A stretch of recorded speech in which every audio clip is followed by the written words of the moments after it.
Hi friends, welcome to our channel. நான் உங்கள் Tamil voice Priya. வாங்க கோடை காலத்துலேருந்து நம்ம உடலை குளிர்ச்சியாக எப்படி வச்சுக்கலாம்னு சொல்லிட்டு பார்க்கலாம். நம்ம வீட்டில் நாள் நைட்டே மீந்திருக்கிற சாதத்தில் தண்ணி ஊற்றி வச்சுருப்போம். தேவையான அளவுக்கு அந்த சாதத்தை எடுத்து மிக்சியில் போட்டுக்கோங்க. 2 கரண்டி தயிர் எடுத்து அதில் ஊற்றுங்க. தேவைக்கு ஏற்ப உப்பை போட்டு நல்லா அடிச்சுக்கோங்க. அடித்ததுக்கப்புறம் பொடி பொடியாக நறுக்கின வெங்காயத்தை எடுத்து அதில் போட்டுக்கோங்க. அதோடு சேர்த்து கொஞ்சம் கொத்தமல்லி தலையும் சேர்த்துக்கோங்க.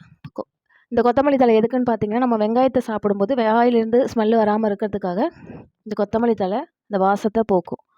அதுக்காக போட்டுக்கோங்க. காலையில் ரொம்ப பரபரப்பாக இருக்கக்கூடிய வாழ்க்கையில் நமக்கு காலை பிரேக்ஃபாஸ்ட் எடுக்கிறதுக்கு டைம் இல்லாமல் போயிடுச்சு. இதை அடித்து ஒரு கப்பு கொடுத்தோம் அப்படின்னா வெயிலின் தாக்கத்துலேருந்து நம்மளை நாம் பாதுகாத்துக்கலாம்.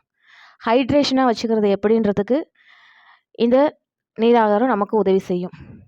நைட்டு முழுவதும் இந்த சாதம் தண்ணியில் இருக்கிறதுனால அதில் நொதிச்சு அதுலேருந்து நல்ல குட் பாக்டீரியாஸ் இருக்குது. நியூட்ரியன்ஸ் ரொம்ப அதிகமாக இருக்குது. இந்த ஹெல்த் ட்ரிங்க்கில் இரும்பு சத்து ரொம்ப அதிகமாக இருக்குது. இந்த இரும்பு சத்தானது உங்கள் ஹேருக்கும் உங்கள் ஹெல்த்துக்கும் ரொம்ப யூஸ்ஃபுல்லான ஒன்று. இதில் கால்சியம், பொட்டாசியம், B12, வைட்டமின் போன்ற நிறைய சத்துக்கள் இதில் இருக்குது. கட் மைக்ரோபியம்ன்ற ஒரு செரிமானத்திற்கு உதவக்கூடிய ஒரு நுண்ணுயிர் இதில் ரொம்ப அதிகமாகவே இருக்குது. நம்ம வெயிலில் போகும்போது நம்ம ஸ்கின்னெல்லாம் பார்த்திங்கன்னா தோல் சுருக்கம் அடையும், ட்ரை ஆகும். அந்த ட்ரைனஸ் எதுவும் வராமல் இருக்கிறதுக்காக நம்மளை எப்போவுமே ஹைட்ரேட்டாக வச்சுக்கிறதுக்கு இது ரொம்ப யூஸ்ஃபுல்லாக இருக்குது. பிடிச்சிருந்தால் லைக் பண்ணுங்கள், ஷேர் பண்ணுங்கள், கமெண்ட் பண்ணுங்கள்.